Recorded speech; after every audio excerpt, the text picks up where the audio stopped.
কথা মাকে বলেছি, ঠিক মতো খেতে দিতে পারি না, একটা ভালো শাড়ি দিতে পারিনি। এখন অর্থ সম্পদ সবই হলো, জনম দুঃখিনী মা পৃথিবীর জমিনে আর নাই।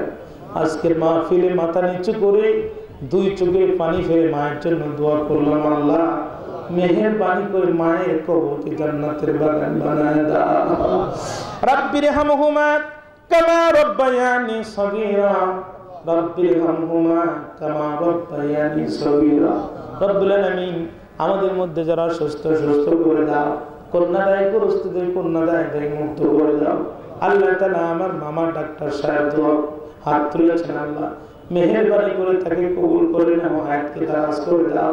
রব্বুল আলামিন আজকের কর্তৃপক্ষের জন্য বড় মায়া লাগে আল্লাহ, অক্লান্ত পরিশ্রম করেছে আল্লাহ, 6টি মাস ধরে দূরদারাজ থেকে শ্রোতারা বহু কষ্ট করে এসেছেন।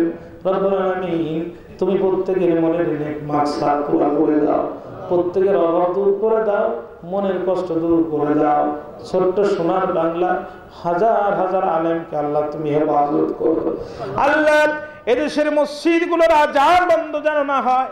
রব্বুল আলামিন এদেশের মাদ্রাসা, এদেশের মক্তব আল্লাহ তুমি হেফাজত করো। রব্বুল আলামিন মেহেরবানি করে ভাই ভাই সকলে মিলে থাকার তৌফিক তুমি আমাদেরকে দান করো। আল্লাহ জানি না কোন দিন কোন মুহূর্তে কোথায় কোন অবস্থায় চলে যেতে হবে। আল্লাহ মরতে যখন হবে আমাদের সকলকে শাহাদাতের মৃত্যু দান করে দিও।